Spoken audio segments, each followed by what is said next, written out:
नमस्कार दोस्तों, मैं Rajkumar Maurya R K. Maurya commerce classes में आपका बहुत बहुत स्वागत है।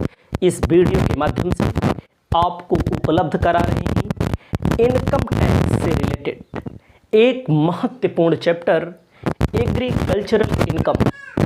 आपको मैं बताना चाहता हूं, एग्रीकल्चरल इनकम होता है आपके पेपर में जरूर पूछा जाएगा। यहाँ से क्वेश्चन जरूर आता है, 100% आता है एक क्वेश्चन। तो आपको ध्यान देना है, एग्रीकल्चरल इनकम को हिंदी में क्या कहते हैं? कृषि आय। इससे संबंधित मैंने व्हाइट बोर्ड पर जो भी लिखा हुआ है एज अ नोट्स, आप अपनी कॉपी में नोट्स बनाएंगे, अपनी नोट्स में इसे लिख लेंगे। आपके लिए ज़रूरी है। अगर आप नहीं लिखेंगे तो आपकी मर्जी है। आप पूरी वीडियो को देखिए, जो जो मैं बोलता हूं उसको समझिए। पूरे इनकम टैक्स को मैं अच्छे से पढ़ाता हूं और बहुत सारे स्टूडेंट हमारी वीडियो को देखते हैं और पसंद भी करते हैं। तो आपको मैं बताना चाहता हूं, एग्रीकल्चरल इनकम, कृषि आय किसे कहते हैं? ऐसी इनकम जो खेती करने से हो। खेती करने का मतलब खेत में फसल उगाकर बेचने से हो। खेत में फसल उगाएंगे, फसल को बेचेंगे। अन्य तमाम चीज़ें होती हैं जिसको मैं एक एक करके आपको समझा रहा हूं। साधारण तौर पर आप सुनते होंगे इनकम टैक्स कृषि आय पर नहीं लगाया जाता, एग्रीकल्चरल इनकम पर इनकम टैक्स नहीं लगाया जाता। बात सत्य है, नहीं लगाया जाता। तो हम क्यों इनकम टैक्स वाले चैप्टर में इसको पढ़ रहे हैं? आपको ध्यान देना है, हम इनकम टैक्स वाले बुक में इसको इसलिए पढ़ रहे हैं क्योंकि एक विशेष स्पेशल पर्पस, एक विशेष तरीके से इनकम टैक्स का कैलकुलेशन करते समय हमें एग्रीकल्चर इनकम, कृषि आय को समायोजित करना पड़ता है। तो एक एक करके मैं आपको बताता हूं, आप समझते चलिए मैंने क्या लिखा है। मैंने लिखा हुआ है अकॉर्डिंग टू सेक्शन 10(1), मतलब कि income tax act of income tax act, income tax act की धारा 80 की धारा 80 की, ये है 80 सेक्शन, ये सेक्शन 10 है, 10 का उप सेक्शन है 1। इसमें क्या मैंने लिखा है agricultural income exempt of income tax. सबसे मेन पॉइंट समझिए, मैं टिक कर देता हूं।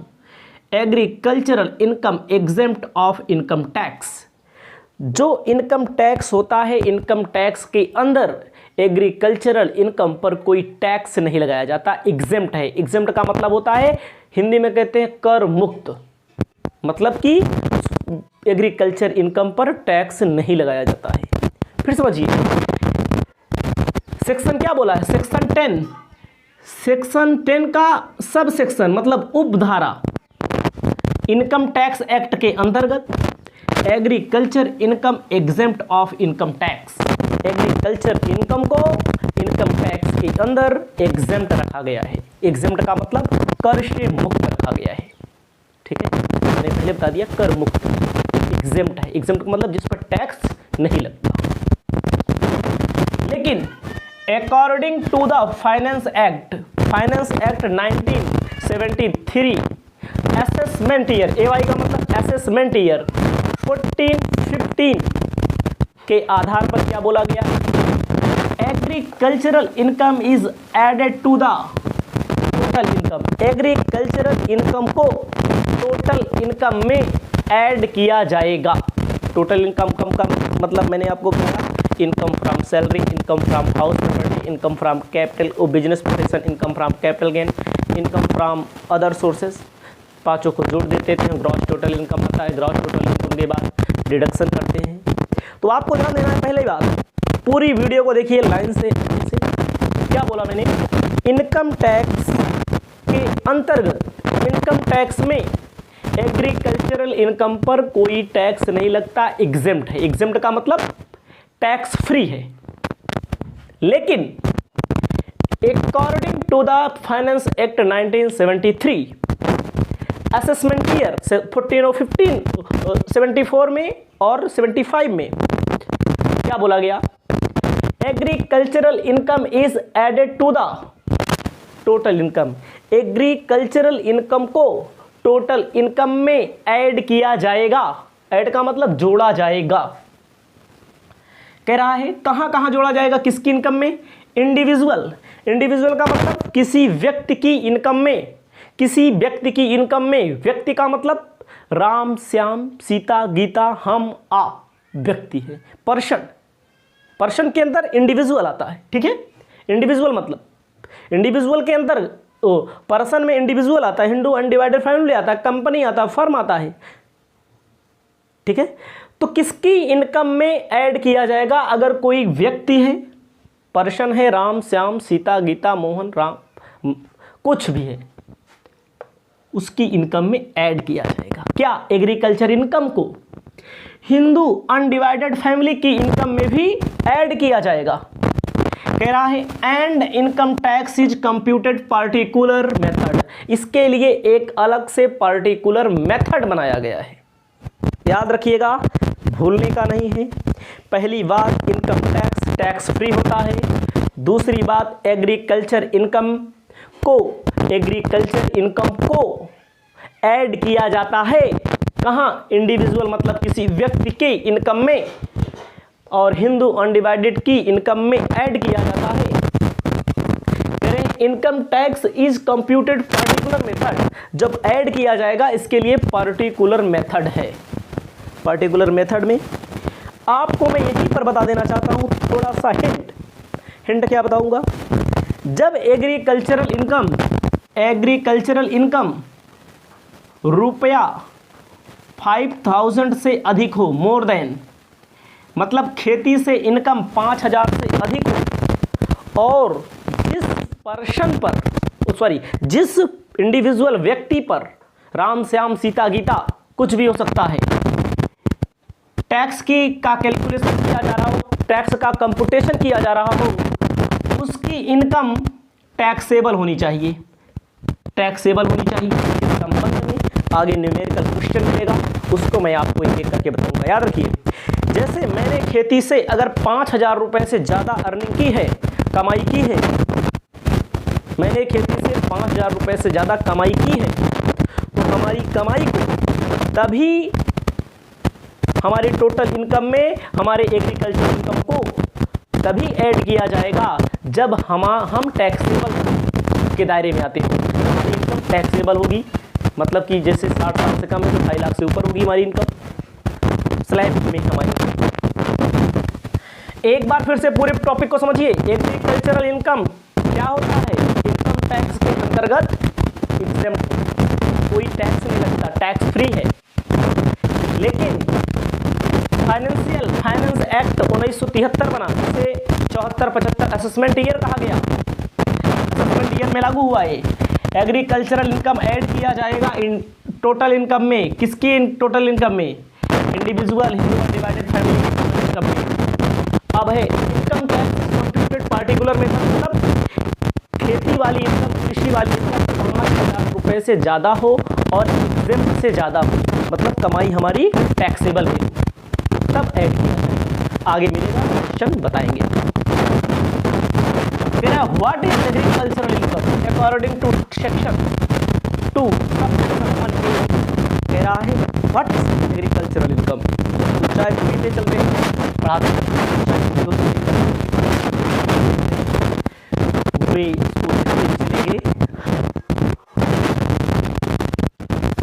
आपको ध्यान देना है, पहला व्हाट इज एग्रीकल्चरल इनकम में पहला, any rent revenue received from a pieces of land.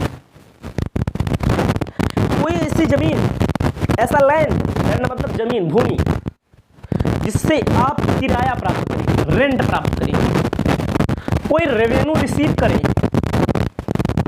मान लीजिए हमारे पास खेती वाली जमीन है, जिसपे खेती होती है, गेहूँ बोया जाता है, धान लगाया जाता है, सरसों बोई जाती है, ठीक है।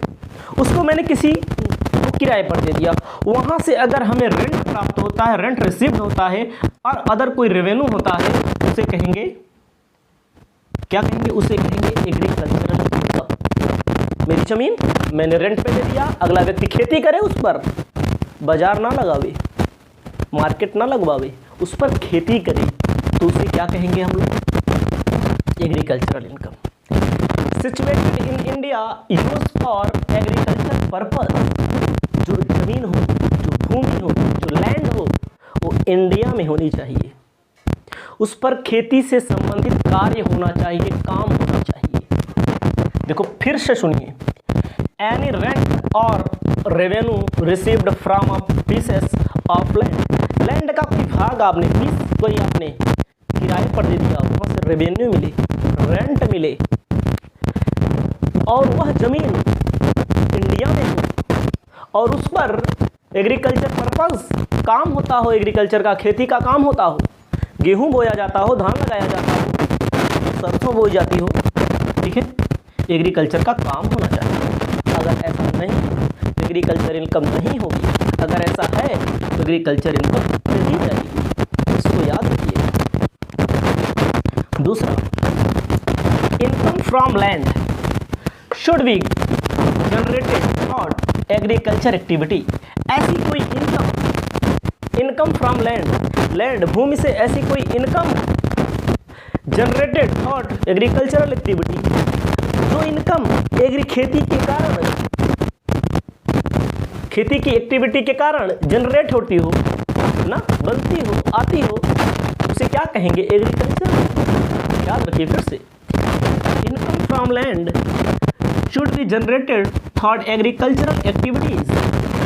ऐसी कोई इनकम, ठीक है, ऐसी कोई इनकम जो जमीन से होती हो, उस जमीन पर जो इनकम हो कहाँ से जनरेट होनी चाहिए, एग्रीकल्चर एक्टिविटी होनी चाहिए। और the income should be received by the farmer. वो इनकम किसानी से होनी चाहिए, कैसे होनी चाहिए, किसानी से होनी चाहिए, ठीक है। The one who received rent for market the produce saleable, मतलब जो इनकम हो फार्मर वाला काम होना चाहिए, फार्मर वाले काम के अलावा उस पर क्या होना चाहिए, क्या कह रहा है, वो रिसीव्ड फॉर मार्केट प्रोड्यूस, मतलब उस पर ऐसी कोई फसल पैदा की जाए जो मार्केट में बेची जाए, सेल की जाए, ठीक है। Income should be received by the farmer received of rent sale of produce. ऐसी कोई इनकम जो प्रोडक्ट को सेल करने पे, कौन सा प्रोड्यूस जो उत्पादन किया जाए वहां से, तो उसे क्या कहेंगे, एग्रीकल्चरल। फिर समझिए, इसमें कई टॉपिक है। Income from land should be generated thought agricultural activity, agricultural activity होनी चाहिए, वहां से इनकम हो। The income should received by farmer received rent through market produce, market में जो उत्पादन हुआ है, प्रोड्यूस मतलब उत्पादन हुआ, उसको बेच करके जो पैसा मिले। Income should be received by the farmer received of rent on sale of produce, मतलब ऐसा प्रोडक्शन जो खेती से संबंधित हो, उसको सेल करने से मिले, उसे क्या कहेंगे। जैसे कि मैंने पैदा किया गेहूँ, बेच देंगे, पैसा मिल जाएगा, एग्रीकल्चरल इनकम कहेंगे। धान बेच देंगे या धान का चावल बेच देंगे, ये सब क्या कहा जाएगा, एग्रीकल्चर, ठीक है। अगला थर्ड नंबर देखिए, इनकम फ्रॉम बिल्डिंग। खेत में जो बिल्डिंग होती है, खेत में बिल्डिंगें भी होती हैं। Income from building farm house subject of following condition. तीनों कंडीशन को फॉलो करें तब भी खेती वाली इनकम होगी। जहाँ बहुत सारे खेत होते हैं, जहाँ वहाँ पर फार्म हाउस बना दिया जाता है, गोदाम बना दी जाती है, यहाँ पर रखा जाएगा, क्या रखा जाएगा, अनाज रखा जाएगा। तो ऐसी दशा में क्या होगा, पहला, the building should be occupied by the cultivator of received of rent. Building को अगर आप रेंट पे दे देते हैं तो उसे खेती इनकम कहा जाता है, उसके लिए खेती वालों के लिए अनाज रखना चाहिए। सच बिल्डिंग इधर situated on the agriculture in India और वेरी नियर टू इट। मतलब ऐसी कोई लैंड, ऐसी कोई जमीन, ऐसी कोई हाउस, बिल्डिंग जो खेत के बगल हो, उसको किराए पर देने से वहाँ पर जो इनकम होगी उसे क्या कहा जाएगा? एग्रीकल्चरल लैंड कहा जाएगा। उसे क्या कहा जाएगा? उसे भी एग्रीकल्चरल लैंड कहा जाएगा। ठीक है, एग्रीकल्चरल इनकम कहा जाएगा। आप बहुत ही महत्वपूर्ण सब्जेक्ट पर चर्चा कर रहे हैं, बहुत ही महत्वपूर्ण टॉपिक पर चर्चा कर रहे हैं। हमारे पास एक बुक और है, इस बुक में भी जो भी दिया गया है, लेकिन हिंदी मीडियम बुक है जो बता रहे हैं, मैं इंग्लिश मीडियम से बता रहा हूँ, इसमें भी ठीक है, कोई दिक्कत नहीं। अगला क्या है? तो हो गया तीसरा, रेवेन्यू और एनी अदर टैक्स लीव्ड और चार्ज ऑन द लैंड। ऐसी जमीन पर कोई और टैक्स ना लगता, कोई अदर टैक्स नहीं लगता हो। अगर कोई और टैक्स लगेगा, एग्रीकल्चरल इनकम यहाँ से होगी तो नहीं माना जाएगा। इसको आप याद रखिएगा, इसको आप याद रखिएगा। चार है, बिल्डिंग वाला है, खेती से संबंधित सब है, रेवेन्यू से संबंधित। अब आपको क्या समझना है? अब आपको मैं कुछ स्क्रीन पर लगाता हूँ, स्क्रीन पर आपको दिखाई देगा, इसे आपको हमारे साथ पढ़ना होगा। कह रहा है in following condition agriculture land will be considered capital asset. अगर निम्न कंडीशन को फॉलो करता है एग्रीकल्चरल लैंड, तो वह एग्रीकल्चरल लैंड एग्रीकल्चरल नहीं कहलाता, उसे कैपिटल असेट्स कहा जाएगा। कैपिटल असेट्स कहा जाएगा, इसको याद रखिएगा, कैपिटल असेट्स कहा जाएगा। इसमें कहा गया है, पहला ए आपको दिखाई दे रहा है और बी आपको, ए और बी साथ में दिखाते हैं, सी और डी साथ में दिखाते हैं। एक एक करके पढ़ सकते हैं। आपको अपनी कॉपी में अवश्य लिखना है, बिना कॉपी में लिखे आपका काम नहीं बनने वाला है, इसको याद रखिएगा। कह रहा है, क्या कह रहा है? गर्मी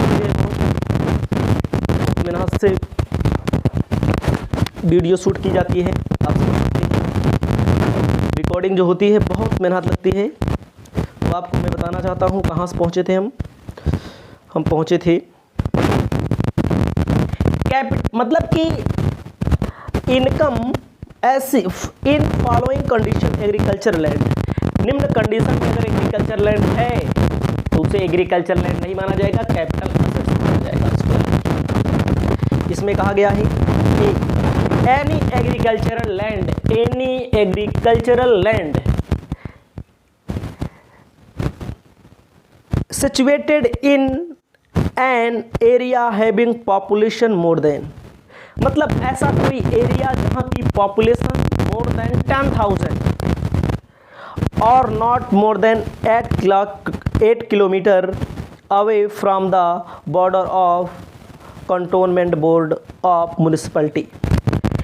ऐसा कोई एरिया जहां की जनसंख्या 10,000 से अधिक हो, ऐसा कोई एरिया जहां की जनसंख्या 10,000 से मोर देन हो, ठीक है, 10,000 से अधिक हो, वो सीमा से कंटोनमेंट जोन कोई म्यूनिसिपैलिटी हो, नगर पालिका जो होता है, नगर पालिका जो लगता है शहर आपका, जैसे हमारा शहर प्रतापगढ़, आपका शहर सुल्तानपुर, आपका शहर पटना, जबलपुर, कुछ भी हो सकता है। उस एरिए से अगर नापा जाए 8 किलोमीटर दायरे के अंदर अगर जमीन है तो उसे एग्रीकल्चरल लैंड नहीं माना जाएगा, उसे कैपिटल असेट्स। जैसे हमारा घर प्रतापगढ़, मान लीजिए हमारा घर प्रतापगढ़ के गाँव में, घर शहर में नहीं है, ये प्रतापगढ़ है। इस एरिए के 8 किलोमीटर तक जो भी जमीनें आएंगी, अगर प्रतापगढ़ की जनसंख्या अधिक है तो प्रतापगढ़ शहर की जनसंख्या बात कर रहे हैं, नगर पालिका की जनसंख्या, तो जितनी जमीनें आएंगी खेती वाली जमीन नहीं मानी जाएगी, उसे क्या माना जाएगा? कैपिटल 10,000 से अधिक हो, 8 किलोमीटर के अंदर दायरा, 1 किलोमीटर के अंदर 8 किलोमीटर के अंदर दायरा हो तब ऐसा होगा। ठीक है, इसको याद रखिएगा।